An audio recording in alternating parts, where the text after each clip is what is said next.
more love, more joy, everything. It's inspired young people. Inspiration comes from within you.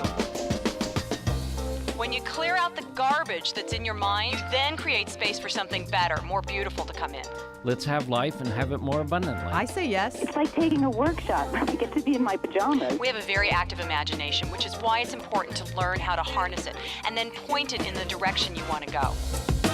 I listen to your show every day. It's time now for Living Your Inspired Life with Susan Burrell. Susan is no-nonsense, inspirational, motivational, and fun. This is positive talk radio. Practical wisdom for everyday life. It's a gift you give yourself. Now, here's Susan. And welcome to Living Your Inspired Life. I'm Susan Burrell, and you're listening to News Talk 1590 KVTA. And we are talking about empowering your life, empowering your new life. And on Living Your Inspired Life, we talk about tuning in and tuning up and developing your own personal power perspective. So in doing that, I have found the most amazing guest. When I was doing research about her, I'm just going to talk about her for a little bit. When I was doing research about her, I was so drawn to have her on the show because of the work she's been doing. She is a documentary filmmaker, and she has been doing documentary films on radical forgiveness and social justice. Okay, take a minute, breathe, and wrap your mind around that. Radical forgiveness and social justice. So I want to welcome onto the show Leslie Neale. Hey, Leslie, thanks for joining us. Hi, I'm so happy to be here. I just want to tell everybody that your production company is called Chance Films. And they can find out about you by going to chancefilms.com, yes? Yeah, actually my website is chancefilms@mac.com is my email, and then it's chancefilmsinc.com is the website. chancefilmsinc.com, everybody. So, Leslie, I just want to read a little bit of, so the audience is aware of what you've done. You have done 3 films on social justice and restorative justice in a way. And the last one that I was reading about that caught my attention is called Unlikely Friends. Yeah. So you want to talk a little bit about what the movie's about, and then we can kind of backtrack into what brought you into doing this kind of work? Oh, absolutely. And since we're talking websites, there's a separate website for Unlikely Friends, and that's unlikelyfriendsforgive.com. You can find more information on that specific film or go to the other website for all my films. But Unlikely Friends focuses on forgiveness between victims of violent crime and their perpetrators. Okay, if you were in the studio, you would see me shaking my head. My mind can't wrap around that. Yeah, most of our minds can't, and to be quite honest, I don't know that mine could. But in making the film, I have met so many people who I believe are really leaders. They're really teachers for us to show us that it is possible to forgive the unforgivable. And how does that work, or how did it work in their lives? I think it's very personal. I think it's very individual, and it's a very internal process for everybody. I tell 5 different stories. And they're interfaith stories. They're people coming from either Jewish, Christian, Islamic faith, or no faith at all. Mm-hmm. And so we're kind of making the point that forgiveness isn't a cornerstone of one spiritual tradition or another, but it's an inherent human capacity. Mm-hmm. And all of the victim survivors, that I refer to them as victim survivors because I think the word victim is just so limiting. Yeah, I hear that. And these are people who've really transgressed and survived the most horrific imaginable occurrence, and whether it's a personal maiming or they've lost a loved one, specifically a child. And I'm a mother. I can't imagine. I am too, and that's like that. There's no way. Yeah, and that was really hard for me. When I would see footage, of a particular story, they actually had this. One of the stories I actually have footage of right after the murder, and I just burst out into tears, to feel what this mother felt. So how did she go about that process? Again, was it her faith that led her into that? In that particular story, it was. I will say that almost all the stories I've told, and Susan, I interviewed far more people than I put into the film. Oh, I bet. This is not just cherry picking.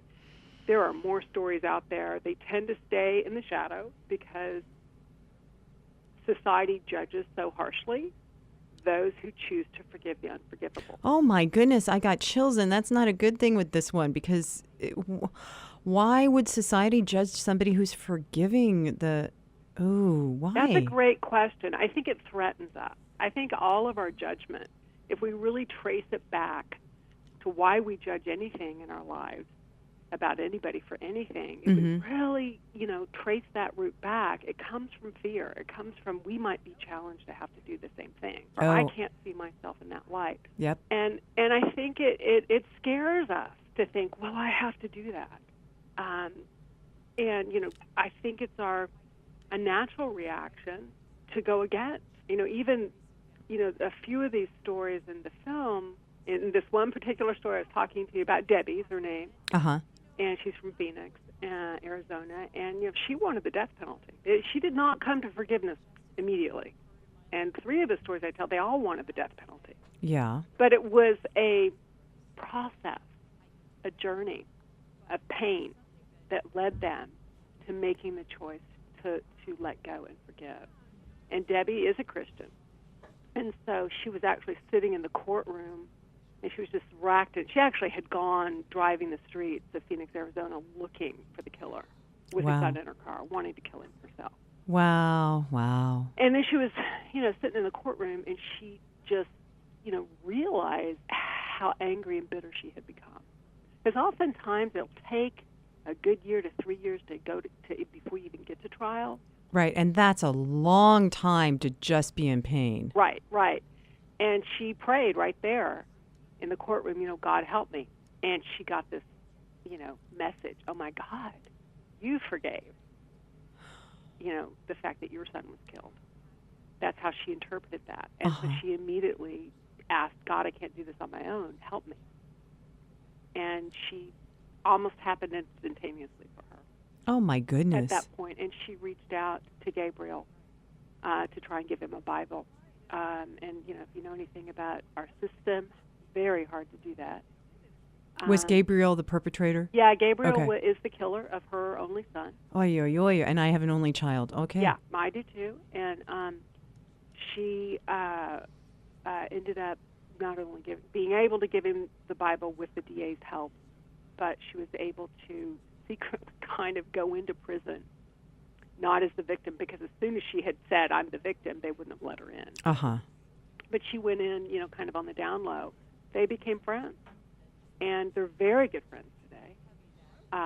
She even says if he ever needed a place to stay once he's out of prison, he can come to my home. Oh, my goodness. Whoa, that is radical. Yeah. Wow. Yeah, and, I was, certainly petitioned Arizona Department of Corrections to come in with the cameras.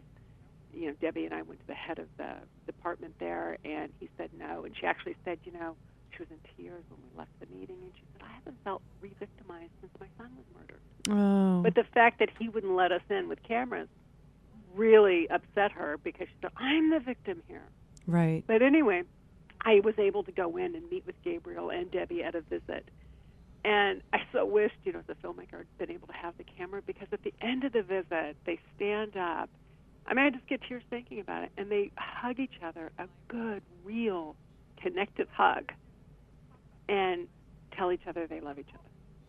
And my jaw, I know this story. And I couldn't believe it was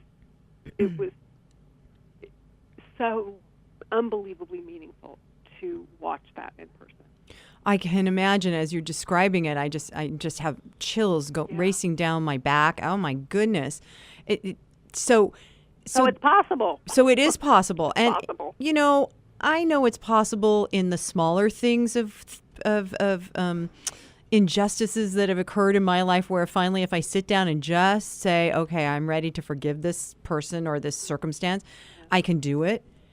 But for something that is that horrific, wow. Yeah, I mean, I always, tell people, I don't know that I could do it. I now know it's possible.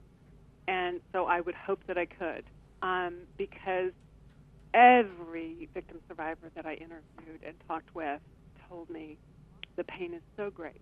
It's the only choice. In fact, I was talking to a woman whose story I didn't tell, and her daughter was brutally stabbed about 17 times by a stranger. And she was telling me the story. I said, oh, I don't think I could forgive that. She goes, oh, yes, you could. And I said, no, I really don't think I could forgive that one. And she said, oh, yes, you could, because you'd have to. And I knew instantaneously what she was telling me. She wasn't telling me I had to because of some God in the sky or some punishment was going to befall me or because I was told to and that's what you're supposed to do. She was telling me that because the pain would be so great. It was the only way to freedom. Right. And to continue living. Right. And I think, one of the other victim survivors that I did interview, Azim Kamisa, I asked, Azim, is it, easier to forgive the big things than it is the little things in life? Like the person who cut you off in traffic or whatever. And he said, yes, I think it is, because the pain is so great on the big things. It forces you.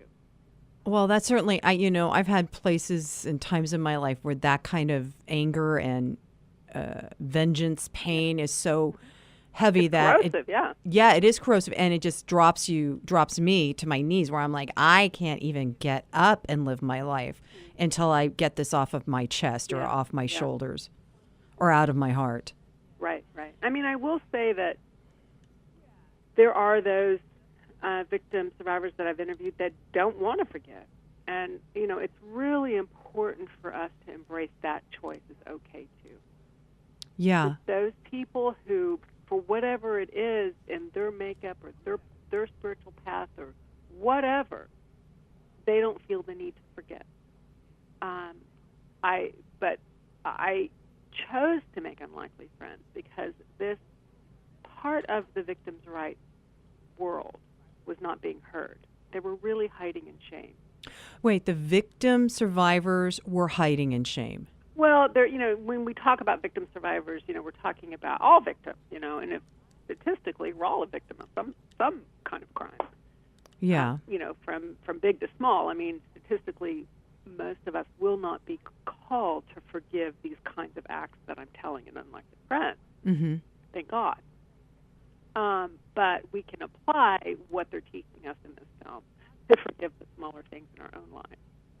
But when I refer to victims, survivors, whatever, the victims' rights movement has been a great movement in our country to get more rights for victims, to have their voices heard in their court, to be able to have statements read at sentencing, things like that. They've also been responsible for a lot of the very tough on crime legislation that we've passed throughout the country. Like Mothers Against Drunk Driving and stuff like that. Yeah, or 3 Strikes came from victims' rights, groups for pushing for that. I mean, I could cite you a lot of legislation, but, they tend to be lock them up, throw away the keys. That's it. Doesn't matter what you've done, we're slamming the jail cell shut. But there is actually a whole other faction, whether it's murdered families, against the death penalty focus, whatever, of victims who feel they don't want to stay in hate and revenge and anger, and they're choosing forgiveness. And I think they're onto something that is incredibly healing power, not only for the victim, but also for the perpetrator. Right. So there seems to be a shift that happens with the perpetrators once the victim forgives. Right. So it sounds like the forgiveness thing needs to happen first. Well, I don't think, I think you have to be very careful and to say, well, the last thing we want to do is re-victimize a victim by saying you have to forgive. Right. Oh, yes. And especially for the perpetrator. We don't want to say you need to do this in order for the perpetrator to rehabilitate him or herself. But it's kind of like this byproduct that can come along. with a victim, coming to meet with a perpetrator, which is restorative justice. Mm-hmm. And again, restorative justice in no way includes forgiveness as a requirement. So, Leslie, can you give us your definition of restorative justice? Because yeah, it's a big, clumsy term, isn't it? Yeah, and some people don't. I'm sure they don't know what it means. Yeah, restorative justice is a tribal practice that comes out of most tribal societies. What we're talking, kind of the root of it is coming out of the Maori tribe in New Zealand, came in through Australia, through Canada, and now it's kind of taking bloom here in the United States. Uh-huh. And it's really simple. It's what we used to do in the tribal community. If somebody offended, we would call them into the community and circle up and talk about it. So restorative justice is really allowing a way for the victim to get his or her questions answered, period. And victims of violent crime often are riddled with these questions. Why me? What did I do? Right. Was I at the wrong place at the wrong time? Was my skirt too short? God punishing me. And so part of the corrosive, acidic eating away at somebody can be these burning questions that are left unanswered, and who can answer them best? The perpetrator. Right. So that's what restorative justice is and true restorative justice, prepares both victim, prepares perpetrator. They're both willing. They come together to talk to get those questions answered. And we don't really have anything like that set up in our justice system, do we? Well, I mean, where there's an actual here's the process you can choose to do. Yeah, right. It certainly when I first came onto this idea years ago, I didn't know what it was. It was about 18 years ago, and somebody said, "Well, that's restorative justice." And I'm like, "Well, what's that?" And they said, "Well, blah blah blah. It's just starting to be seen here in the United States." Now, since that time, it's really experienced a birth here in the United States that I'm really happy to see. Some states are embracing it more than others.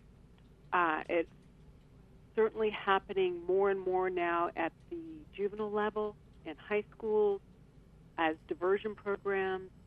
Oh, that's good to know. Low-level offenders, meaning not violent. Still hard to see it at the violent offender level. Right. A lot of roadblocks are put in the way. I wonder if that sporadic, yeah. I wonder if that would be a good deterrent for bullying. Yeah, absolutely. And there definitely are communities throughout the United States that are beginning to adopt restorative justice principles to address bullying. Okay. Which is really exciting because we are seeing it, being implemented in various different ways and groups at the juvenile level. Yeah, and that seems like that's a place to really begin to change consciousness. Right. Yeah, so that we don't have these people that are creating horrific crimes. Right. And I think everybody wants to be seen and everybody wants to be heard. Oh yeah. And when you bring the offender and the perpetrator together, both are being seen and both are being heard. Leslie, few weeks ago, maybe it was now, we did a show on Nelson Mandela and the work that he did, and also Desmond Tutu. Yeah. And I have a quote I want to read for everyone because it addresses this radical forgiveness that you're discussing. And this is by Desmond Tutu because during the apartheid years, there were so many horrific, heinous things happening to the people that were being perpetrated by the government employees, the police system, the army system, and all that. And so Desmond Tutu wrote this. He said, "Forgiveness gives us the capacity to make a new start. And forgiveness is the grace by which you enable the other person to get up and get up with dignity to begin anew. In the act of forgiveness, we are declaring our faith in the future of a relationship and in the capacity of the wrongdoer to change." And that sounds like that is what your film Unlikely Friends is all about. Yeah, Yeah. No, I think that's beautiful. I'd love to have that. I'll email it to you. Would you? Thank Yeah. you. No, that's it in a nutshell. I think of Steve, who's a victim survivor in the film, and he was a Wyoming state trooper whose eye was shot out, 4 bullets left in his body. Really devastated by a bank robber who shot him up. Now he is then best friends with the bank robber. Oh my gosh. And Steve has said this very thing. He said, as long as I was hating Mark Farnham, as long as I wanted to kill him and wanted to create, revenge and mayhem in his life, he was defining me. Yeah, I absolutely. wasn't defining me. And right. so that's what I hear from the Desmond Tutu quote you just read. Yes. Is it's taking the power back in right. your life. Right, and not allowing the person that harmed you to be the one that holds your life. Right, and then the surprising thing that I found out as I started to do these stories was the amazing effect it had on the perpetrator. That the perpetrator, when they're given this, this like kind of a gift of forgiveness at their lap, it did something to them where they began to look at what they needed to forgive in their own life. I was just going to say, I would imagine it would start a chain reaction of, okay, if they can forgive me, then I can try and forgive me. That's it. I mean, I had the story that led me to this a long time ago was another film I had done called Road to Return. Mm-hmm. And the lead guy in the lead story in that film was the bank robber. And he told me a story one day that after he got out of prison, he went back to the bank to make an apology and make amends. And he was sitting around the conference table there, with the bank tellers and the bank managers and whatnot. And they were sharing pictures of their families and, sharing stories. And the woman whom he held the gun to, the bank teller, with tears streaming down her face, looked up and said, "Thank you for coming back, because I haven't been able to get you out of my mind for 12 years. Oh, my goodness.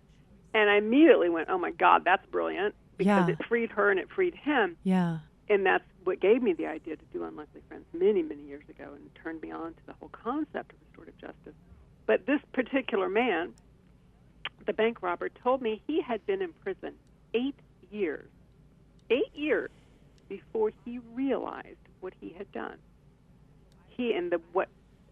What made him become conscious of having hurt people was he had left some stamps on his cot in his cell. And stamps are the ticket. It's a currency of freedom for an inmate, right? Right. A way to communicate to the outside world. And he came back in and the stamps had been stolen. Now, he had gone 8 years in prison before he ever made the connection of what he had done. Oh, my goodness, and it was as simple as a stamp. Right. And that's what that connection, that dialogue, that restorative justice principles can provide. Don't have to forgive, but just those principles of bringing victim and perpetrator together in a safe environment to talk. Right. And I think bring that perpetrator to accountability. And it's I believe, the cornerstone for any kind of rehabilitation effort. For a person to turn their life around, you have to start with accountability. Well, and you know what, Leslie, what I'm hearing as you're saying that is also that we can practice that in our own lives right now of being accountable for our actions and being self-responsible. Instead of blaming, right? Right. Instead of going, what we like to do. Yeah, you did it to me, me. Right. That's right. Because it's all about me. Right. As opposed to, wow, where do I have ownership in this? Or do I have ownership in this?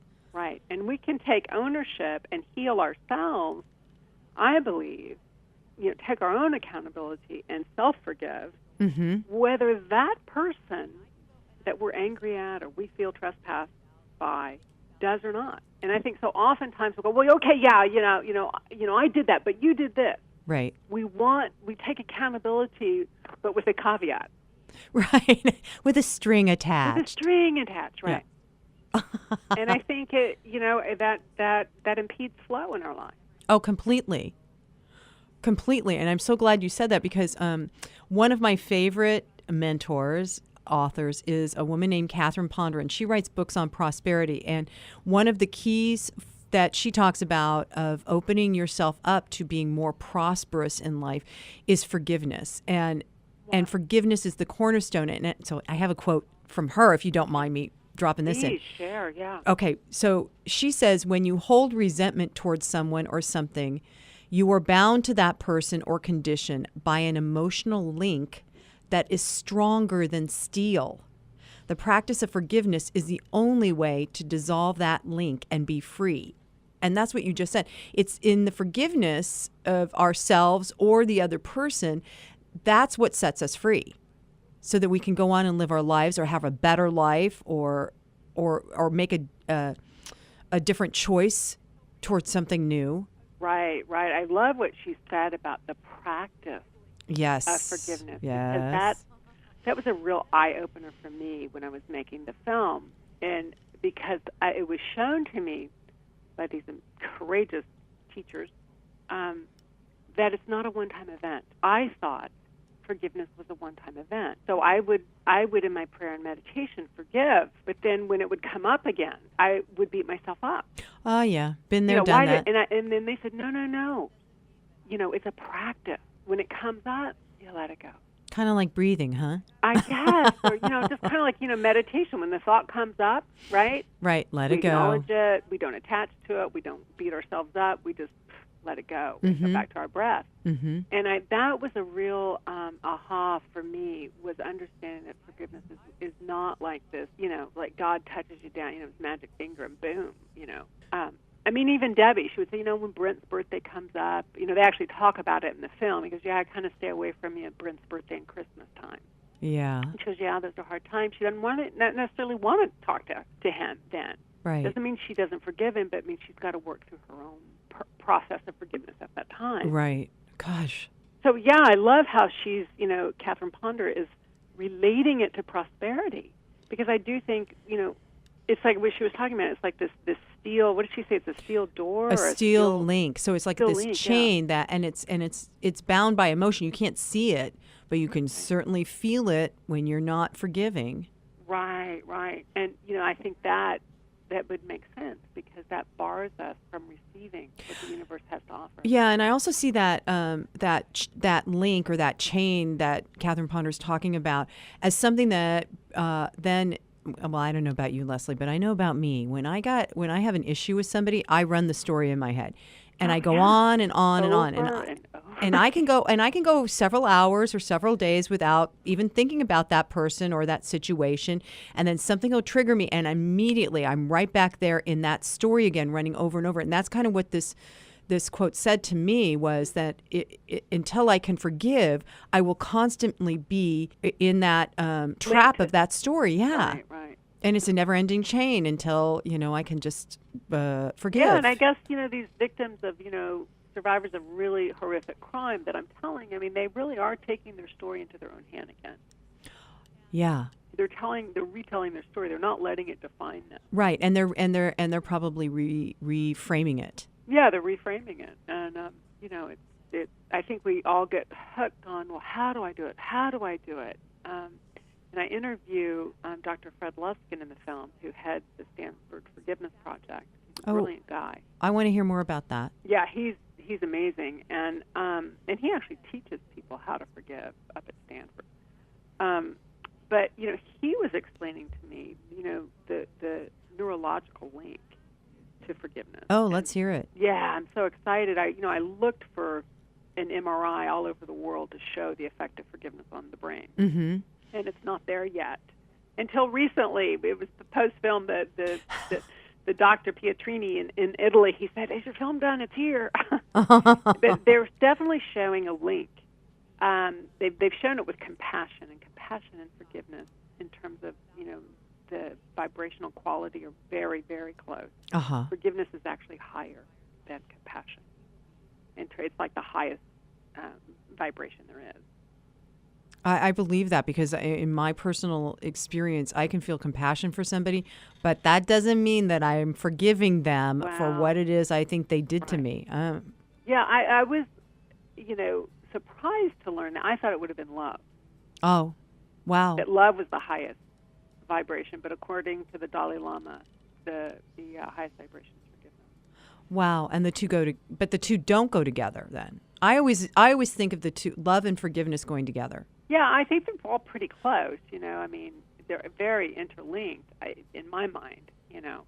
But going back to Dr. Luskin, he blew me away by saying, we're all wired for the meaning our brain.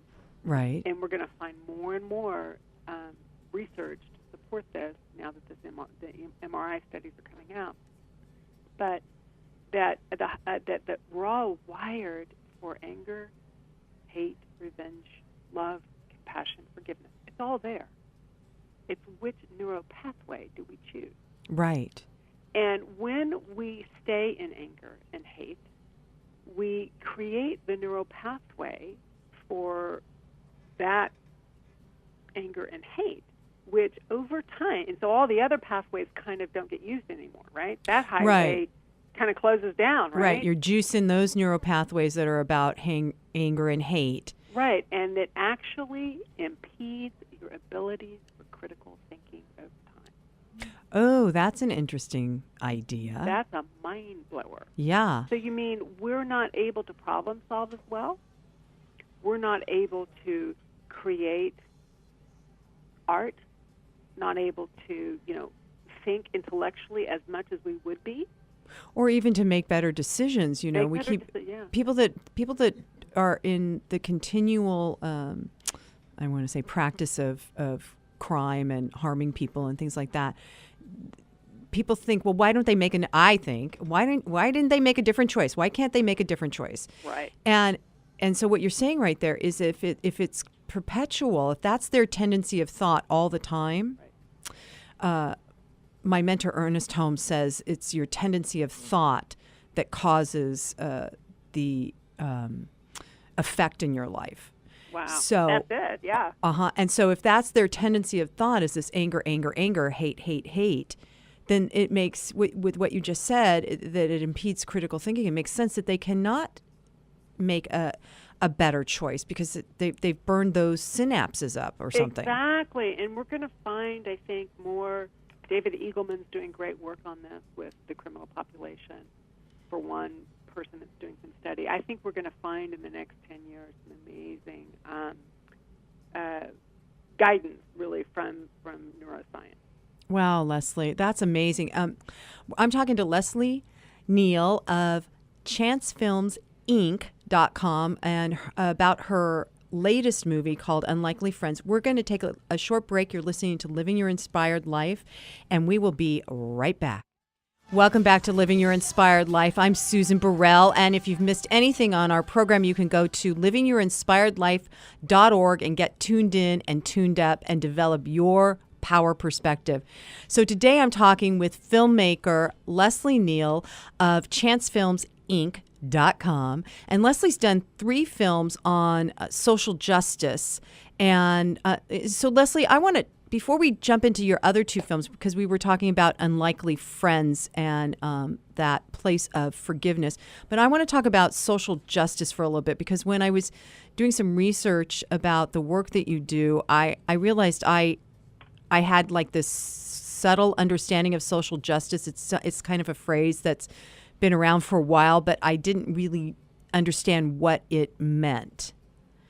So do you want to tap on a little bit of what social justice means to you? Well, I'll say what it means to me, although because I don't consider myself an expert in it. It is certainly a label that is given to me because of the work I do. Right. Basically, I just found a passion and started working on it. But, social justice is how to equal the playing field for all, and how to give voice to those who are, don't have a voice in our society, that are on the margins. Oh, I like that. Because so when I realized I couldn't quite give a definition to social justice, mm-hmm. I know it's something. I actually know it's something that resonates with my heart. That it feels important. So I looked up on some Wikipedia, Like what the whatever. true definition of it is. Yeah. Well, what their definition is. This was in a dictionary. It says the fair. Now it's kind of wordy, everybody. So just hang with me. The fair and proper administration of laws conforming to the natural law, which is interesting.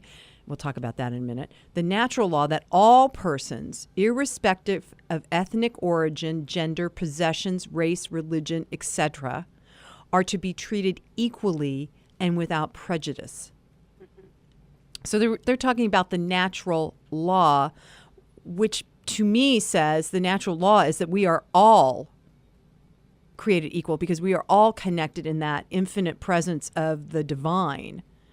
Right. We all have that internal spark of spirit within us. It doesn't matter what we look like or where we live or what religion we practice or not. And what we've done. Or what we've done. And it's about us being treated equally. So this is like social justice in this kind of a definition. And what you said too, Leslie, is about human rights.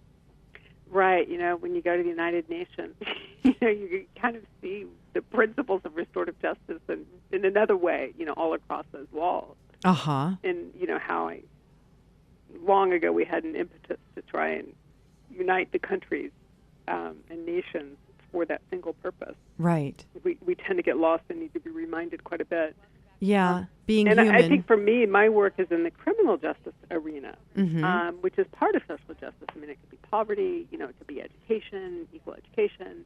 It's really how to, level the playing field. And I think so often what motivated me was, realizing, because I was, just kind of my own spiritual upbringing, came to believe and to really embrace how we are all connected, and we're connected to everything. And when I kind of stumbled into the prison system just by invitation only, really, as an artist, I was dumbstruck to see what we were doing. So can you speak a little bit more to that, Leslie? Yeah, it was my very first, wasn't even a filmmaker, I was an actress at the time, and I was traveling and was invited to come into a prison and look at a program, and I went, I really don't want to. I'm pregnant, and it was huge, 8 months pregnant, and anyway, ended up going, right? And I spent the day in a drum circle with 50 men in a maximum security prison. And oh, my goodness. Yeah, my big belly, and my son was actually at the end of the afternoon. 12 men came up and put their hands on my belly and said, "You're having a boy." Oh my goodness! My goodness! I know, and I didn't even know. I didn't peek. Right. So I always say he was indoctrinated and blessed, by some, by in a very sacred way. Oh, but you know what? I have to just put this on pause for a second because I'm sitting here with my mouth hanging open because I think that I don't think that if it was me and I was pregnant, I would go into a maximum security prison, drum with a bunch of men, and then let them touch me. I think that's really brave. Thanks, because I didn't want to go. But how did you, so what happened while you were in there that made you okay with them? What did you see? Yeah, I think I saw spirit. I really felt spirit move, and I had my own personal epiphany because I realized, oh my God, the lies I've believed. The lies you believed. Right. These people aren't any different from me. Oh. There but the grace of God go I. Mm-hmm. I met a guy in there serving years for a pound of pot. Wow. And they weren't the monsters that I read about in the newspaper and that my mind wrapped. Some of them certainly had committed murder.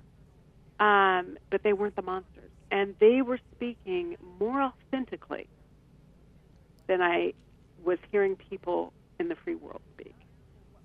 They were more in touch with who they were and committed to speaking from that center than people that were free. Wow. And I went, wow, something's going on in here. And anyway, that started my first film. And tell everybody what the first film is. Yeah, the first film was Road to Return, which Tim Robbins narrated for me. How perfect. Yeah, it was wonderful. And it highlighted a program that was helping ex-offenders reintegrate successfully into society. So when they were coming out of prison, how to get back involved in society, which is still, the term then was called aftercare, now it's called reentry. It's really a huge problem. I would imagine it would be a huge problem. Yeah, because most people are given $200, and that's it. You know, they have been out of society for years. Most of them, you know, are coming out with a sixth grade education. They don't have skills, and so we just are supporting the cycle of violence in our society. Then when I read or learned that, you know, private prisons are traded on the New York Stock Exchange. Ooh, what? Yeah, we make money off of crime, and we make big money off of crime. I realized, you know, and the politicians aren't, you know, coming out and saying it. We have some that are now starting to speak up, but this was 18 years ago.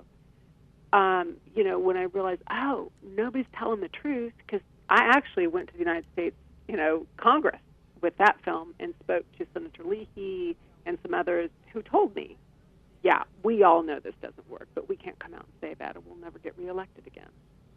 Oh, my gosh. Wow. Yeah, this was 18 years ago. Talk about being stuck in old paradigms. Right, and it's shifting a bit. I mean, I've been doing this work for a long time, and I am, like we were talking earlier about restorative justice. That's huge. That's emerging in our culture. And we, you know, we can all not only support it and ask for it to be in our schools and in our communities and certainly in our prisons and our places of correction, but we can begin to practice it in our own lives. And hopefully that will, you know, demonstrate by action, and the idea will replicate. So let me ask you this, Leslie. Are your films being utilized by school systems? Mm-hmm.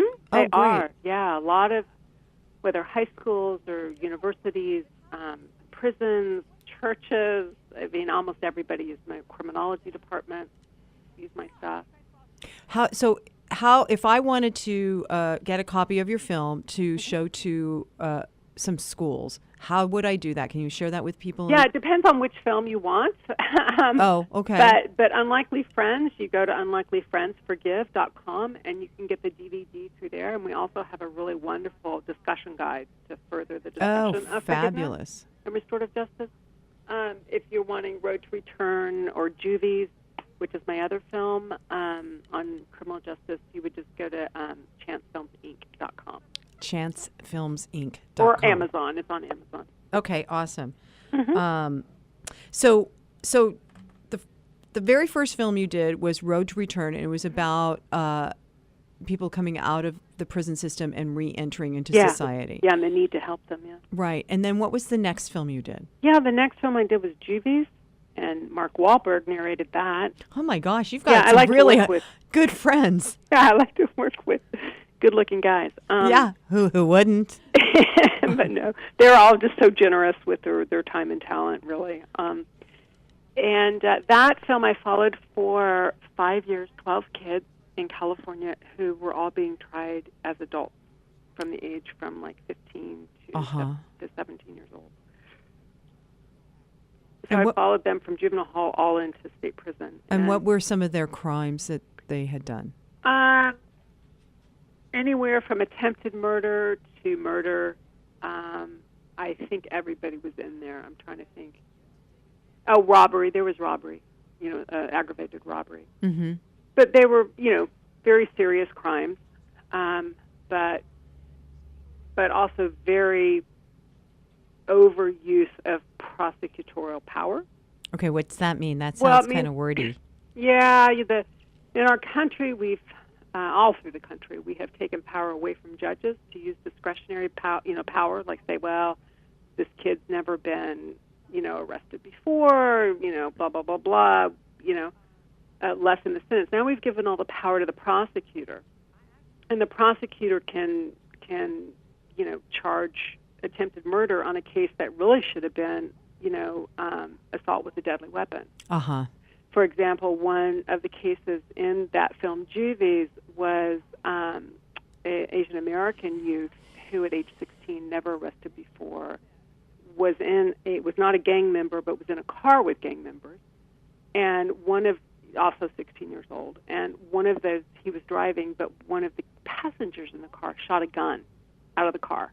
Didn't hit anybody, didn't hurt anybody, all 3 got 35 years to life. Oh, my goodness. I see. Yeah. So that's really what the film looks at, is like we had a chance to intervene on 3 lives there and turn these kids around. And instead, we're going to spend over $1 million on each one of them to house them for the rest of their lives. Wow. And the case was originally charged as assault with a deadly weapon, but when it was found out that 2 of the kids were gang members, a gang prosecutor came in and charged it as attempted murder. And so that's what I mean about prosecutorial power, kind of changing the game. Wow. So you could, so I'm sorry, my brain is like doing some sideways things, because I could see where the prosecutor would go, okay, well, so now there's more gang members not on the street. Sure. But at the same time, that's not fair to those kids. It's not giving them an opportunity to change by, Right. Like being scared straight. Right, and really what is, and that prosecutor's really not asking the question, what is best for the community, which is what restorative justice principles are. It's bringing it back to, we want to restore the community to wholeness. And the prosecutors aren't doing that. Now, how does a prosecutor advance their career, his or her career? It's not by losing a case. It's Right. about getting convictions and getting convictions on serious crimes. So in my opinion, on that case, that prosecutor was going, 3 Asian punks, nobody looking, easy, slam dunk. Wow. I think that's what happens a lot. And I actually was told by judges, cops, that that's what happens. It's kind of daunting then to hear this kind of information, for me at least, and think, okay, so what is it I could do? What, you know what I mean? I feel kind of, as you're sharing all this stuff, it's like, oh my God, it's just a system that's running amok and there's nothing I can do. Right, I know. It's so easy to feel disempowered, but when we take a step back and take a breath, what we're really in charge of is ourselves in our own lives. And what can us as an individual do? What can we do, right? And we are the government. It's us. Yeah. And we need to realize that. And so we need to get involved. We need to watch, propositions that come up. We need to vote. I know personally I voted for some of these tough on crime laws. Uh-huh. Just not knowing what I was doing. Right. Thinking I was doing the right thing. Right. You need to become informed, and it's so hard to be informed. You need to find people who know what they're doing, or organizations that you can trust. How are they voting? How are, who are they suggesting? So as you're saying that, Leslie, what is coming to my mind is that means that as individuals, we have really got to be consciously awake. Yeah. And not just taking somebody's word for it. I know there's been times in my life when elections come up and I'm like, darn, I haven't done my due diligence. Right. I haven't. So I'll call a friend. Who are you voting for? What is it? What do I need to know about this proposition? Okay, good. Then I can go to the polls and pretend like I'm being a good citizen. Because I think that's the best thing to do, because it's become, such a huge pile of being buried under legislation. Yeah. That I think if you do that, certainly you want to do more if you can, but you can't stay on top of every issue. And so find organizations and people you trust. Uh-huh. I really believe, and that's better than voting blindly. But I also think conscious living is also taking the time to vote and sign that petition. Write your legislator that you're against. For example, trying juveniles as adults. Period. We've had some major changes since I made that film. I mean, that film was, the time I made that film, that's what I decided to do. I decided to make films, but nobody cared about juveniles. I would tell people what I was doing, and they go, "Oh, really? Huh? Why do you want to make films about kids who commit crime?" They became one of the top Human Rights Watch films of 2005. That's awesome, Leslie. And we were able to get the first ever juvenile justice conference at the United Nations, which is now, and believe me, they didn't want to do it. They did not want to do it. But now it's a yearly event.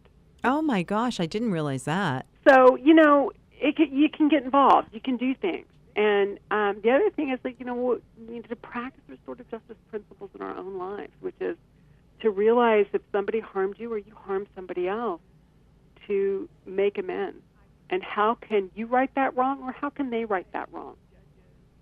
And how can you begin to restore your community to wholeness? So let me ask you this question: if in terms of doing it in our own personal life, and we only have a couple minutes left, if somebody were to harm me, then how are you in what you just said?